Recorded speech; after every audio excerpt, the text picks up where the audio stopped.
Welcome to Girls Gone Hallmark, a Hallmark review podcast. I'm Megan, and I'm a longtime Hallmark fan. I'm Wendy. I'm a former Hallmark hater. On today's episode, we're discussing The Way Home, Season 4, Episode 7, Workin My Way Back to You, which originally aired on the Hallmark Channel on Sunday, May 31st, and is currently streaming on Hallmark Plus. If you like this podcast and you like hanging out with Wendy and I, we invite you to join our Patreon, which you can find at patreon.com/Megan and Wendy for weekly. I don't think I edited today's episode. We've been busy, you guys. If you haven't noticed, this episode's out late and just, things are falling apart over here. But it will go up today, weekly episodes from us. They are a good time and just as unhinged as you might expect them to be. Hey, we will be recording our weekly The Way Home mailbag episode. We love your emails. Please email us hello@girlsgonehallmark.com. What's our cutoff? It's usually like Wednesday, sometimes Thursday. This week we're recording on Thursday, so you need to get your emails and voicemails in by Wednesday if you'd like to be included. Yeah, I'm dying to hear what people have to say. Yeah, last week we recorded a little earlier, so some emails did come in after, but I still scan them to see if there's something we need to grab and toss in. Fabulous. All right, why don't we kick this discussion off with a synopsis? Some questions are answered for Elliot and Kat, while others linger. Meanwhile, in the present, new choices arise for Alice as she evaluates her future. Hey, Wendy, what was your first impression of this episode of The Way Home? Well, get ready with your bleeper. Oh. I'm going to go to my text that I sent you after I watched this last night, and it read, "What in the was this episode? I'm annoyed." Well, people aren't going to like my first impression either. And there's a big part of this that I hate a whole lot. I can't wait to talk about it with you. That I know what you're referring to. I'm interested in learning more and deep diving into why you hate this part of the story. Okay, well, this is something I don't hate. Let's talk Del and Sam. Okay. The reality of Del and Sam after this episode is all is well with them. They're like two little kids in love. Del remembers telling Sam that she loves him after her fall. I truly don't remember. I'm not sure that they showed us. Why wouldn't they show us? I don't know. They showed us in this episode, but I don't remember that happening when he picked her up either. Me neither. But Sam commits to re-earning Del's love. And this all comes about because of some flashback and some current scenes with Sam and Casey that we'll get to in a little bit. But just talking about the Del and Sam of it all, he plans a cute outdoor movie night for the two of them. I'd like to talk about a couple little did you see that I pulled from our Del and our Sam scene. Nice. First, it's August or July. We're not sure. It's summer before these kids are supposed to leave for college. And Del is bundled up like it's November. Is it cold in New Brunswick in August, or was it just cold in actual fall when they were filming this? Right. Okay. That is so funny you say that because I have a scene later that has to do with weather. Oh. what they're wearing. And I'm like, what? But that's a good question because we know that Kat is supposed to be taking Alice to school, right? So that could be somewhere mid-August. Why is Del wearing a jacket and a scarf? Right? I mean, it's August here is miserable, but perhaps winter comes earlier the farther north you go. Geography is not our strong suit, guys. Neither is weather. So, well, yes. Summer here in Southern California is like August, September, October. Well, like north of here in San Francisco, it's like cold all the time, right? Yeah, sure. No, I understand. So maybe on the East Coast in New Brunswick. Look, we're going to Oregon next month, and not next month, in a couple of weeks, and I was looking at the weather. It's in the 40s and 50s right now. Oh, God. You're going to love it. I know. I'm so excited. And it's June, so anything can happen. I just noticed that. And my other did you see that is the outdoor movie night that Sam plans for Del. They're watching Some Like It Hot.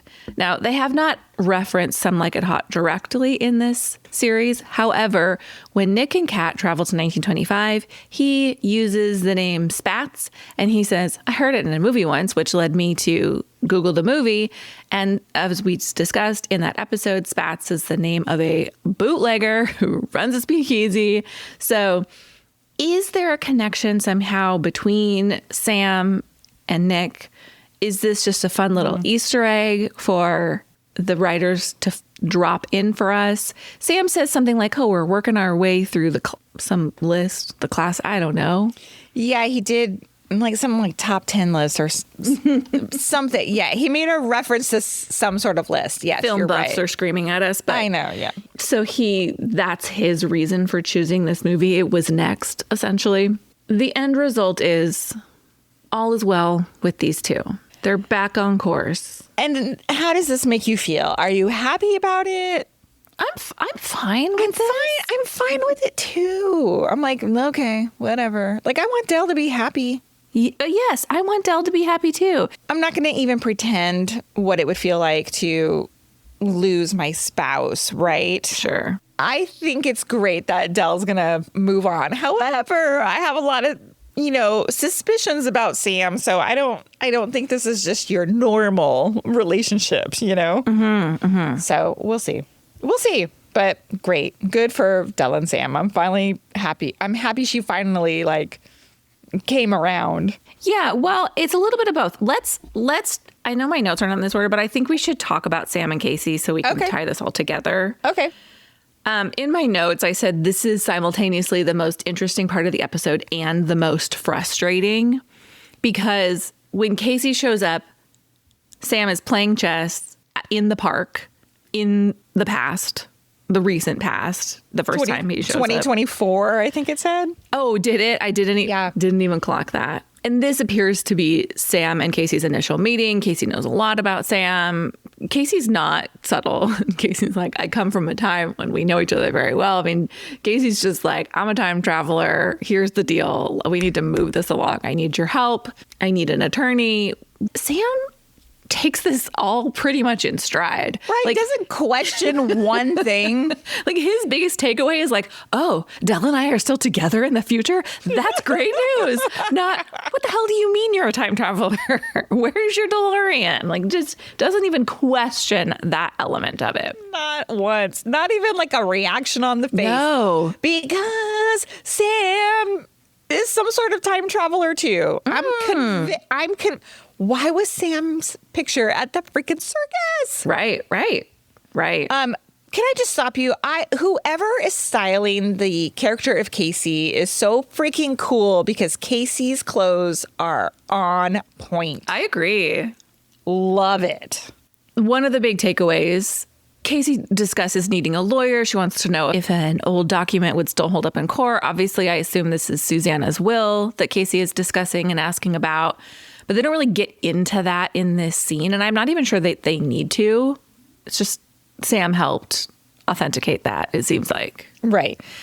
But the other thing is we get 2 chess table meetings of Sam and Casey. Mm-hmm. One in 2024, one in present day. And in present day, Sam's forlorn because he's losing Dell. And Casey's like, yeah, this is why I shouldn't tell you your future, because the line is, I may have told you your future, but that doesn't mean you have to stop trying to earn it. I know what your question's going to be. Okay. You wonder, the viewer's impression is that Sam stopped trying to earn Dell's love or whatever. Uh-huh. I never really caught wind of that. He always looked interested in her. Like, it didn't look like he ever stopped trying. Yeah. So I feel like we were told, not shown, because I agree with you. I didn't see Sam behaving that way. I didn't see Sam taking Dell for granted. Now, did he bring her flowers every single time they got together? No, he didn't. That's not the realistic way a relationship progresses. But he showed up for her. He was around. He was interested in her. He was spending time with her. I feel like they're trying to make us believe something that wasn't really there, or that they didn't do a good job of showing us. Now, they told us through Dell yelling at Sam, saying, you're taking me for granted. Right. But I didn't see that happening. Yes, you are correct about that. I feel like more on the opposite side. We got Dell and all these like flashback memories that she was dealing with, questioning her future. Like if she wanted to stay still kind of not with Colton, but like... Yeah, in love with his memory. Yes, exactly. Or moving forward and how she would fit into the future of Sam's life or Julian's life or whatever. That's where I thought we were getting like the most resistance from was Dell. I thought so too. And I also thought it was also a convenient way for Dell to cover up the fact that she started to have temporary feelings for Julian. And she, while in a relationship with Sam, was entertaining this flirtation. Interesting. So nevertheless, this is what spurs Sam to take action and let Dell know. By showing he's her. all in. He's Luke Dainsing it. Yes. Yeah. I love that. But the reason this is so frustrating to me, I'm trying to enjoy the ride. I'm struggling to enjoy the ride. I think we have too many secrets. I think we have too many unsolved mysteries. It's a frustrating watch because the answers are doled out in tiny little baby bird medicine dropperfuls that I'm just begging for more. Like, please, sir, like, can I have a scrap of information, please? Like concrete information. Yes. Stop giving these lines and riddles. As a viewer, it's very frustrating to watch. That's why I turned this episode off. I was like, I'm over it. I'm like, let's wrap it up. It finally happened, folks. It finally happened. Well, and then we have this whole thing, too, with Sam and Casey playing chess. We hear, like, the bishop move, blah, blah, blah, blah, blah, all this stuff. Yes. In the last scene in 2024, Casey sitting at the chess table, they are holding the bishop. The next scene jumps to present day, and they show the chessboard, and the bishop piece has been replaced. It's like it's a different piece. Oh, nice catch. So that's the piece that's eventually in like Evelyn's Attic or whatever, obviously. But still, we don't have any context. Like, we have no explanation why do they do this? I'm kind of, like you said, trying to enjoy the ride as well, but finding myself very frustrated. Yes. And even at the end of back to the Dell and Sam resolution scene with their outdoor movie night, Casey shows up and Sam spots them and goes to talk to Casey. And Sam's like, I want to tell Dell everything. Mm-hmm. And Casey simply says, be careful how much you share. And Sam's like, I'm surprised you're being that free with the information. And Casey says that time is coming to an end, basically the time of keeping all of these secrets. But come to an end faster, please. You got 3 episodes left. Gosh. I know. It's a lot. But, you know, as soon as you see Sam with the chessboard, it's like, get out my clown makeup. Like, let's just get ready with me to it's the bishop. Oh, the bishop's opening, but you know that. Yeah, exactly. All right, where do you want to move to next? All right, let's talk about 1925 with Fern and Tessa and Elliot and Kat. Let me tell you, I have so many thoughts. But first of all, I was watching this on Friendly last night. Oh, yes. Because there was quite the hullabaloo on Friendly last night. Well, and I was one of those affected. I couldn't watch it live. I watched it much later, and Friendly recorded it. And for like 3 good minutes at the beginning in the 1925 era, they had some technical difficulties. So I'm like, I just miss a big chunk. I come up, like it starts again, like where Fern and Kat are talking on the porch. Mm-hmm. So I logged on this morning on Hallmark Plus and watched that section. But what the frick, Friendly? Like, what did they do? What happened? Yeah, that's bizarre. I don't know. I caught it on Facebook this morning. People were talking about like the great friendly outage of 2026. Oh, really? Yeah. It's a conspiracy. Yeah. What does it mean? Yep. Okay, so 1925. I want to start outside of the plot. We see on the farmhouse table in Landry Farm, which I find it very interesting that none of them live here, and yet they're sitting at this farmhouse table. Oh, you're right, because Cliff is an actual boarder right now. Like, this is not Fern's home. No. Yeah. So Elliot's glasses are sitting on this table, and they are broken because he's been whacked over the head by his great-grandfather. Cut to the Lingermore tunnels. This is in my head. I'm cutting to the Lingermore tunnels. I was like, did that happen during my blackout scene? And our listener mailbag, when a listener emailed in and said, hey, I think those glasses they found were Elliot's. Cut to another listener mailbag that we did not read, but we had a submission come in after we had already recorded the episode. And someone said, those couldn't be Elliot's glasses because they don't look the same. Again, they don't look the same because Elliot's glasses broke and he somehow procured some old-timey looking glasses during his time in the past because we know that Elliot does not come back immediately. Maybe he stole Cliff's. Like his clothes. Poor Cliff's like, where's all my stuff disappearing to? Yeah, I don't have that many clothes. It's not like there's a Target down the street. Can't go over to Lynn's Crafter and get a new pair of glasses made. So that's the first thing I wanted to talk about. There are a few different combos. Let's talk Tessa and Elliot. Dude.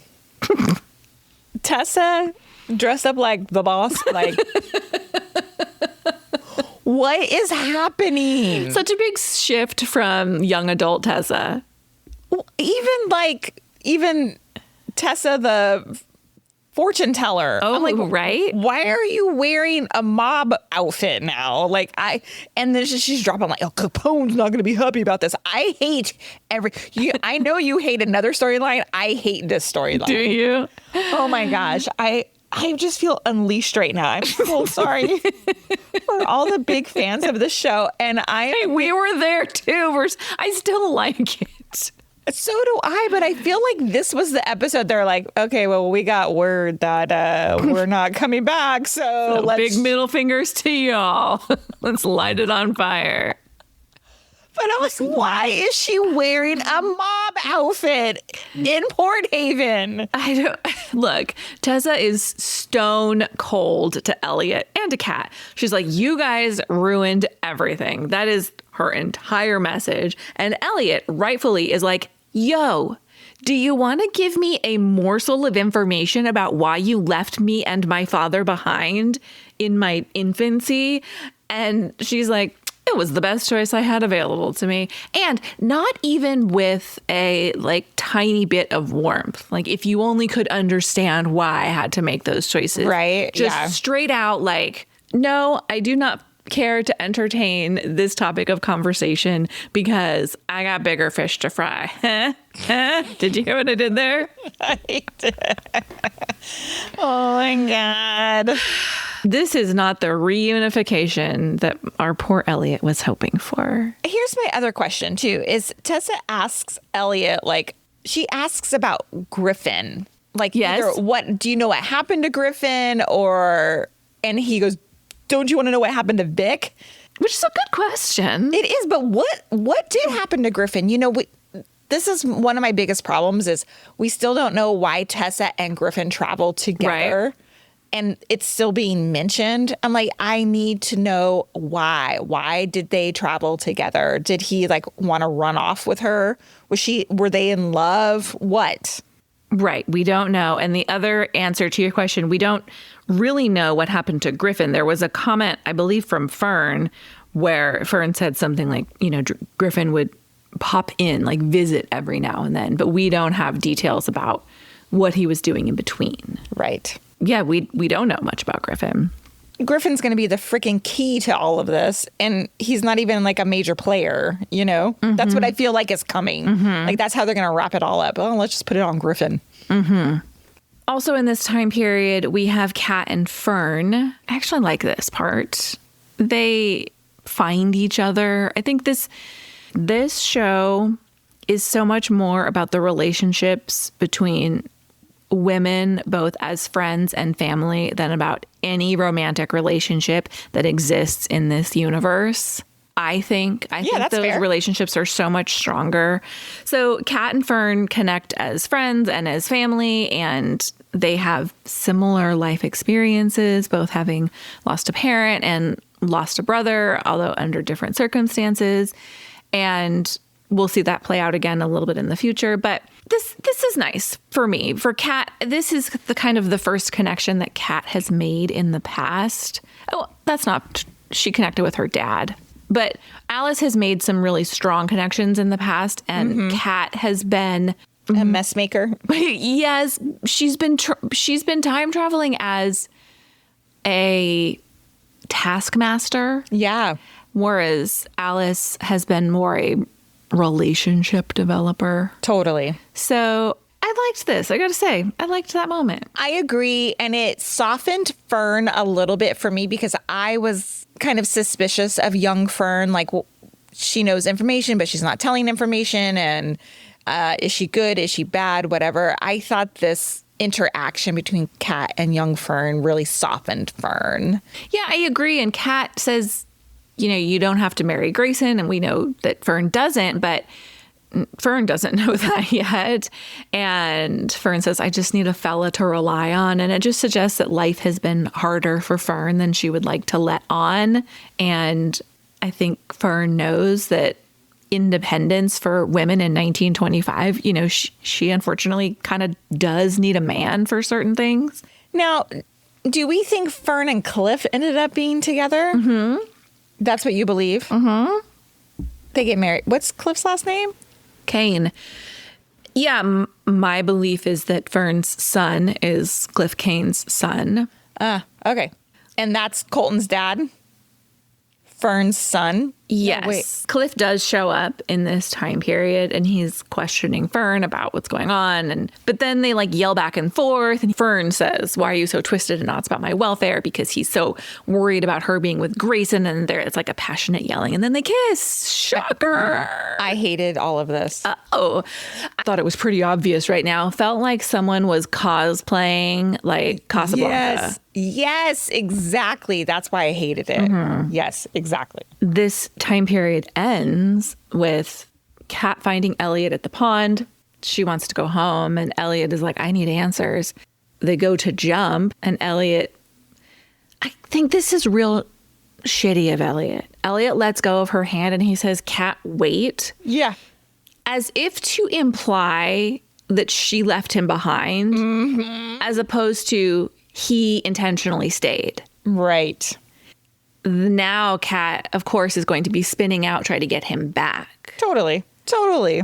Yeah, I think that was real shitty of Elliot. Yeah, because Kat's going to be in the future, present day, worried about him, his safety, obviously, trying to get him back. Now she's on a mission to get well, I guess maybe she's not trying to get Tessa back anymore because Tessa's cold as ice, but I just remember what my other first impression was going to be. Tell me. It was, you in danger, boy. He is in danger. Mm-hmm. You in danger, boy. Yeah, but then we have Kat. This could go on for a whole nother season. This could have been, do you see it? Elliot was on a sabbatical, but she's been trying to get him back all year long. Season 5. Yes. This was the setup for This could have been 5. the end of season 4. Yeah. But I've got some thoughts. Yeah, I almost wonder if they had to refilm some of this. And what do you think that they had to refilm? Elliot staying. But I don't know. From there, Kat arrives in 1979, where she has a brief interaction with Fern, who once again speaks in riddles. But this does kind of go to my point about Fern and Kat connecting, because Fern's so happy to see her, and Fern's so glad that Kat knows about their relationship now. And Kat's asking, where's Elliot? And Fern's like, oh, you're in the middle of all of that, right? But Fern tells Kat, give him some time with his mother. There's never enough time, Fern says. Kat asks about Grayson and Cliff. Fern says to Kat, Landry women are cursed when it comes to true love. And then, tells Kat, you are a true friend at a time when I needed one, and I am grateful for the pond, for your friendship, if nothing else. Like, what else has the pond taken from Fern? Mm-hmm. Fern leaves Kat with the final note. She says, the key is the key, kitty cat. Dun, dun, dun. Will lead to Kat being the biggest buffoon in the history of this show, quite frankly. Well, and maybe me too, because I, the episode opened with like the previously on, and it shows Elliot like messing with the piano key, right? And then we're going to get there, but are we talking an actual about a key? Like a literal key? Not a key that you put in a lock, a key like the key on a map. Like this symbol means this. Oh, damn. See, I'm a buffoon too. I think we'll talk about it.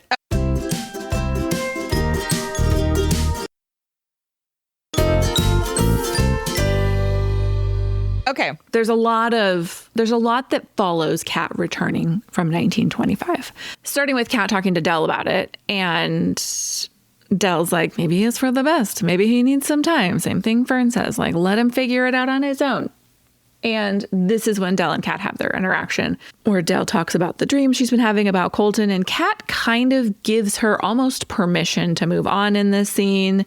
No one can compete with a dream, which is great. Like, it's not fair for you to compare Sam to your memories of Dad. Totally. And also, you can't shy away from future happiness, which maybe Del needed to hear her daughter say, her daughter who loved her father so much.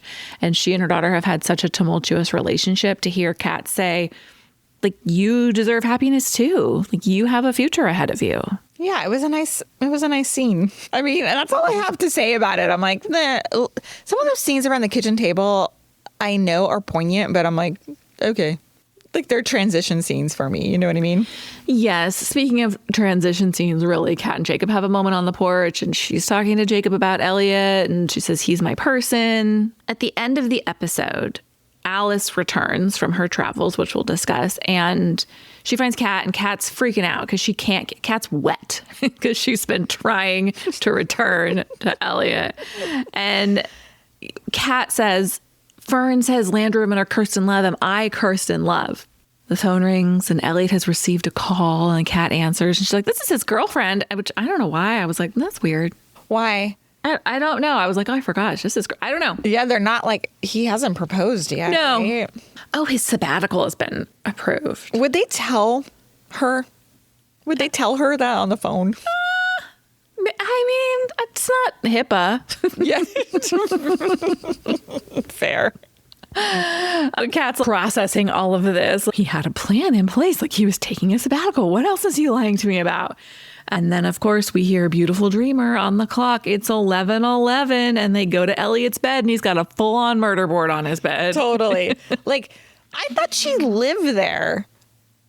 No, not officially. She, I think, moved in there, and then it was last season, and then that was like weird. She's like, no, I need to stay in my house until Alice leaves. But she just so happens like not to see this, like, all the archives spread out on the bed. Seriously. The house isn't that big. Right? It's not Lingermore. Jeez. And so they find an article that has Elliot's photo in it. Front page news. He's being arrested as the big fish, called Tom Buchanan in the article. Why introduce an alias name? Okay. They could have called him Capone. I have some thoughts. Back to my secondary first impression, you and Danger Boy. Are you ready? Tell me, yes. After watching this scene, I went back to season 4, episode 1, Cold Open, with Del and Alice and Kat on the banks of the pond. But what it actually opens with is someone's hands trailing in the water of the pond, and we pull back and it's Kat. And Kat stands up and turns around and she says, I wish he were here. And when you and I watched that, we said, who's he? Is it Jacob? Is it Colton? Who are they talking about? And Del says, he's here in spirit. And it's very clear in this interaction that the one who is hurting the most is Kat. To me, that is the impression that I get. And Alice says, we got to get to the I do's. someone's getting married. And I don't think it's any of these ladies. We suspected, oh, it's Kat and Elliot's wedding. Oh, it's Del and Sam's wedding. I don't think it's any of them. Okay. I am very worried about Elliot. You think he's just going to stay in 1925?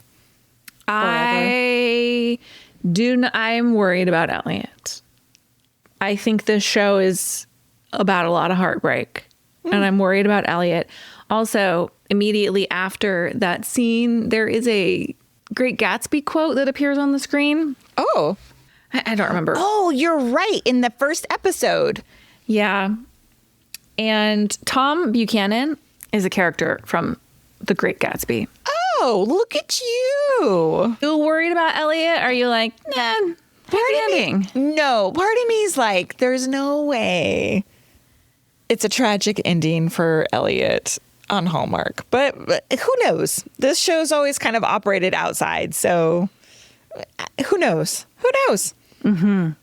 Look, I have seen some clips, some TikToks, some reels of the cast of this show, and they're like, just film the final episode, and we've never cried more tears. Now, could that be like, we're sad because our show is ending, or could that be, we're sad about the story we're having to tell? Yeah, I don't know. I don't know either. Let's talk about Jacob and Abby. This is Megan's least favorite storyline. Ugh. And a little bit of Danny. Why are you such a hater on Jacob and Abby? So I am just not interested in this storyline, and I don't know why, and I'm curious to hear from the listeners what their thoughts. They go on this date, and it's so heavy-handed. Yeah. Abby's trying to come with a marketing pitch, and Jacob's like, well, it's all about the soil, It's the soil! Season 1! And, he makes her hold the soil in his hand. And then he says later, like, I'd like to go on a date. And she's like, what was this? And he's like, I didn't want to presume. And, all of this is happening. And I just don't care. Well, I definitely think it's a storyline built on convenience. They needed to have Jacob sort of, well, I don't know. Maybe they knew from whenever Casey was introduced, they're like, okay, Casey, this is my theory, Casey's the child of Jacob and Abby. And so now we got to like put the pieces together of who Abby is and how Jacob and Abby meet and move on with their future. And unfortunately, they got 4 episodes to do it. So it's like fast tracked. Look, I think that's the wedding that we're looking at the end of the beginning. 4 episodes, they get married in 4 episodes. Well, it's the future. It's the future. The future. You're right. You're right. You're right. Because episode 1, season 4, it says the future. It doesn't give a time on it. You're right. Maybe it's Casey's wedding for all I know. I don't know. Anyway, I wish I were more excited because in theory, I believe the strongest theory is that these are Casey's parents. So Casey's an interesting character to me. I want to be emotionally invested in who their parents are. But I'm definitely more interested in Casey than Jacob and Abby. Yeah, agree. I don't hate it like you. I don't hate watch it like you do. I wouldn't say I hate watch it. I'm not strongly invested. I don't really care all that much. I'm not excited about these scenes. What's your take on Danny in these scenes in this episode? I think Danny's throwing shade. There's 2 notable things in this scene. One, Jacob's talking to Danny about Abby, and he says, modern dating eludes me. And it makes sense that his character would still use these turns of phrase that are out of place in the present. Mm-hmm. But every time he does it, it amuses me. And then it has to go into this whole explanation about like, oh, I grew up in a community with traditional customs, blah, blah, blah, blah, blah. Okay. Like the lies get real deep. Yeah. Danny is like, this is never going to work out with Lewis, basically. Like, you're already on thin ice with this man. You tried to burn down his vineyard, tells him not to poke that bear again, and then says, things always seem to work out for you, whatever you do. I kind of LOL'd at that line. Well, and Jacob, does he say it after Jacob has walked away? No, Jacob's still standing there. Doesn't react. No, I wanted Jacob to be like, bro, I was missing for 25 years or whatever it is, like, yeah, really worked out. Because what's the story that what is the story? I was trying to remember. Like, was Jacob just he was found by this family who lived off the grid basically and raised by them. That's what it was. Yeah, but still, that's not the life that he was meant to. That's a shitty comment from Danny, I think. We have some Alice stuff going on. Alice has decided she's definitely not going to college. Yeah, but she says, maybe for a semester or for a year. Like, Alice just wants some time to think. And I know everyone's freaking out here. I don't think this is unusual or crazy for a 18-year-old kid to all of a sudden be like, wow, this is a big life change, and I am not sure I am ready for it. The number of parents with kids I know who have gotten to school and been like, wow, this is not what I want at all. I think it's pretty normal. Yeah, I think it's fine. I thought it was funny how she told Del first. Smart. And yeah, right. And then, Kat takes it okay, but she's like, your dad. I know. And Brady, were to understand, we don't see his reaction other than like, he's been calling me nonstop, right? But doesn't take it well, which is to be expected. You know who's missing here in this episode is Max. We don't see any continuation of their big argument from last week. They're fighting. But we do get the Fritter King. We do get the return of the Fritter King. And he's like, yeah, okay, whatever. Like, he doesn't seem like that. To me, doesn't seem shocked or upset. Not at all. Not at all. Noah doesn't seem bothered at all. And in some ways, it's easier for him because she'll be closer for them to have their middle distance relationship. Yeah, right? Mm-hmm. Alice has a confrontation with Casey and starts by being like, I deferred. I did what you told me to do. And Casey's like, yo, I did not tell you to do that. Do not put this on me. And this sets off like a string of people wanting Casey to give them information about their future and tell them how things are going to go. And Casey has already seen this go badly with Sam. Like, if Sam, the information that he and Del are together in the future, and that led Sam to be like, I'm just going to, we're to believe, sit back and relax and enjoy the ride because Del ain't going nowhere. What kind of pisses me off is like, why are they pressing Casey so hard for so much information, right? These are time travelers themselves who also don't share anything from. Right. So stop asking questions. They know you cannot share this information. But I did think it was funny because Casey comes to dinner at the Landry farm and Kat launches into this whole thing about how like Elliot stayed in the past and the pond won't let me go back. And they're just openly having this conversation with quite a few people at the table about time traveling via the pond, which I found amusing.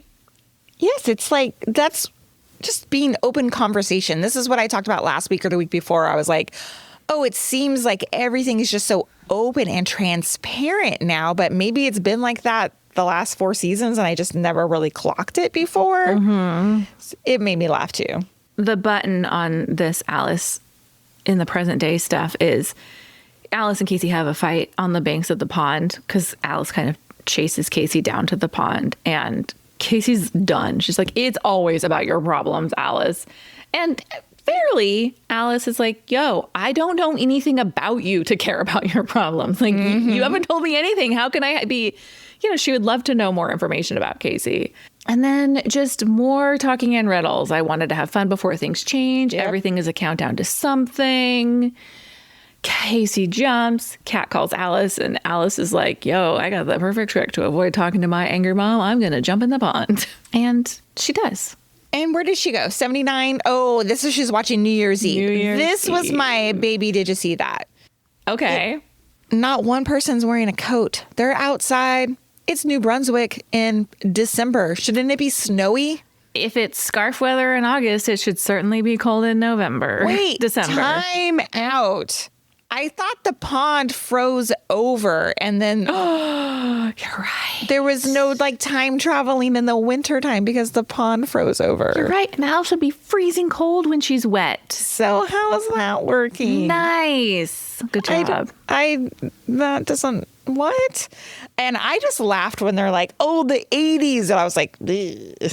They were so excited for the 80s. In my mind, when I look back at the 80s, I'm like, ugh. I don't know if that's like a personal. Yeah, no, I don't look at it as a time to be remembered fondly. Yeah. Bad hair, bad clothes. Yeah. My husband he's like, the music is so good. I was like, okay, there's some music that's great from the 80s, but some of it's really terrible too. So we always have this argument in our house. But what'd you think about this like New Year's Eve party? Whose house is it at? Is it at the Landry house? The New Year's Eve party is at Coyle's. At Coyle's, that's right, because they're going to close Coyle's. Coyle's is closing down because Jasper is leaving, right? Yeah, it's our Port Haven friends and 2 randos. I did see a rando. I was like, who's that guy? There's like 3 of them. Like when they all go to count down, there's like 3 people like holding up their champagne glasses. 5, and then Alice 4. doesn't partake in the countdown. She's like on the circle, like not on the circle, but she's like outside of their little thing. Yeah, she's got to sneak out. I hated you look so young. You got to give me your skin regime. Yes. Regime. That's not the word. You have to give me your skin regimen. I'm like, nobody talks like that in 1979. Right? Nobody's talking about like your skincare. No, I agree. No, it's Pond's cold cream. And smoking. Like they're not. Come on. And also, Evelyn is still played by the same actress who has aged exactly as much as Sadie the Flame Snow has. Exactly. This is 79. It's 5 years. Like Alice would not have aged that much. Right? When you go to your 10-year class reunion, everybody still looks the same. Yes. 5 years is not going to make a difference. They're not going to be like, whoa, why are you Benjamin Buttoning? Here are some takeaways from this scene for me. Colton and Dell are still deep in their grief. Because they can't have a baby? Yes. And she lost a baby? And okay, I'm being a jerk. I would imagine that is a long process to grieve, particularly because they've been trying to get pregnant for a long time. She finally does. They lose the baby. It's been hard. Life has been hard, but I need more to happen with them. Obviously, This is building towards something, but I need something to happen. Griffin is back, and Griffin's like, wants to be everyone's good time guy. Griffin's like, I came back because Fern told me what happened. And I think he wants Colton to be like super appreciative. Like, yeah, man, that was a great thing you did.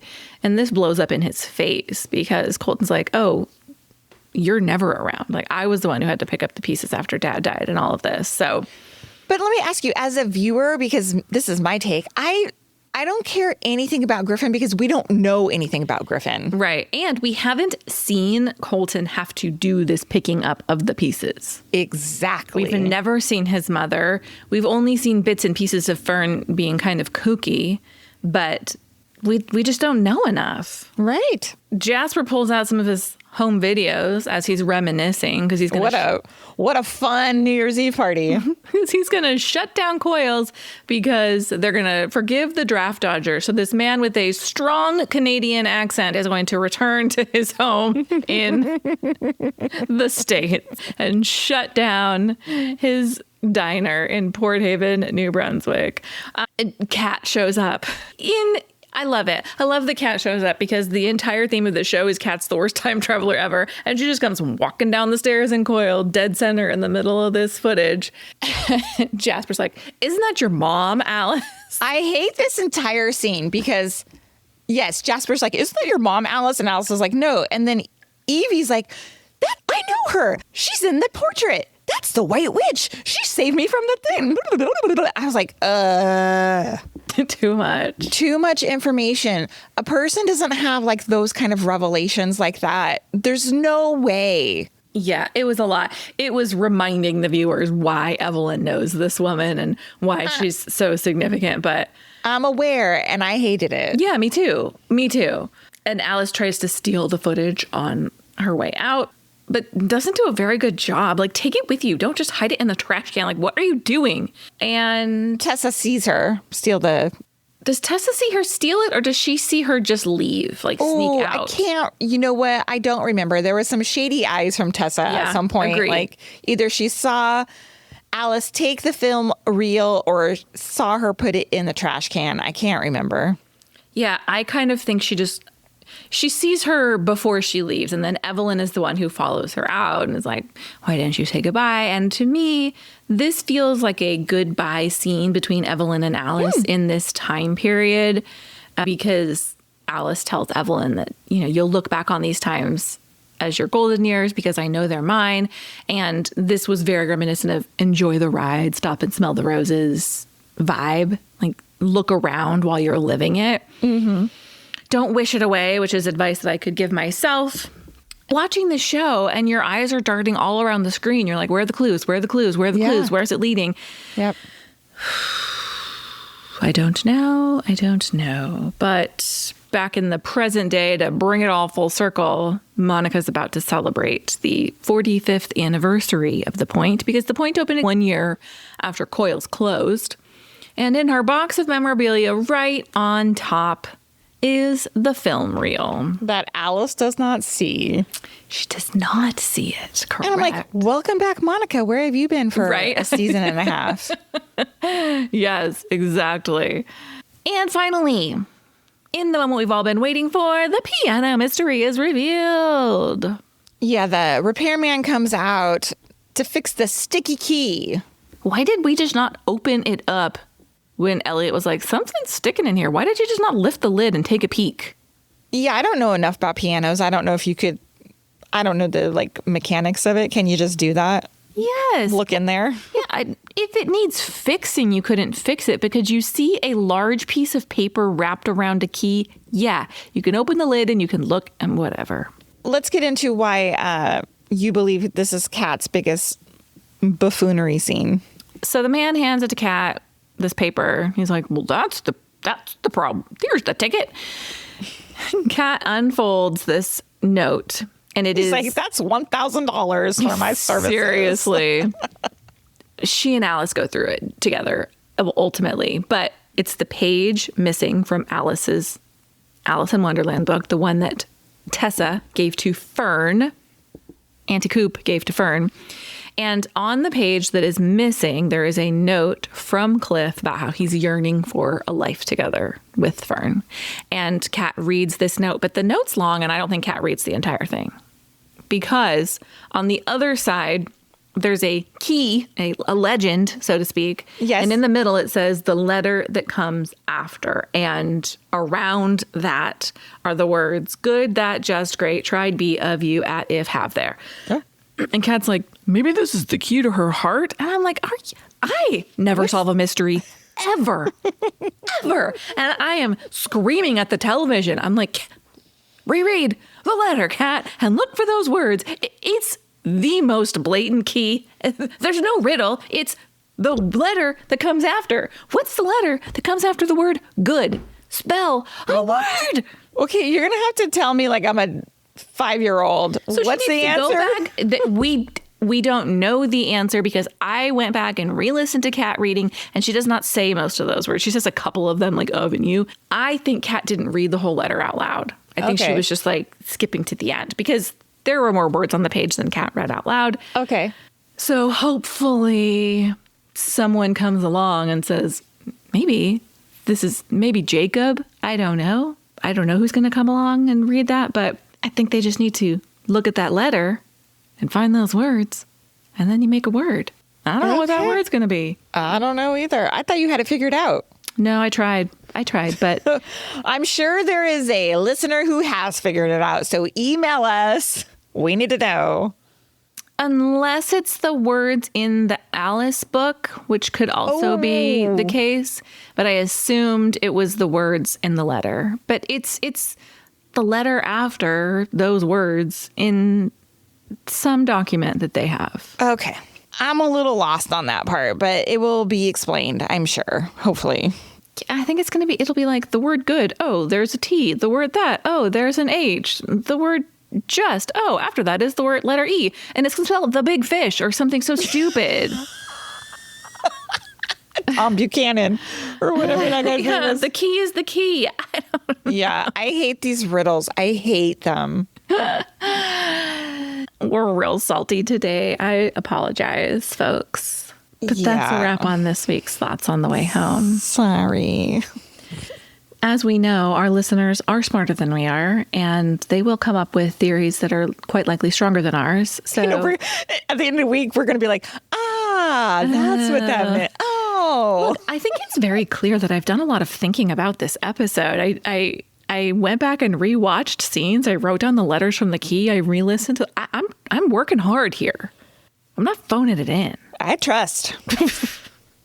But please send us your voicemails, 949-329-8090, and your emails, hello@girlsgonehallmark.com, so we can discuss your thoughts on this episode of The Way Home ahead of next week's episode, which I am hotly anticipating. I can't wait. I can't wait. I can. And I have it. I could watch it right now, but... I thought about that last night when I watched it. I was like, should I fire up the next one? No. I know. Real time, baby. Did you do it? No, I didn't. Okay. I was too tired. Okay. Hey, thanks for listening to this episode of Girls Gone Hallmark. If you love this podcast, we love your 5-star ratings and reviews. We'll see you next time. Goodbye. Bye. Bye.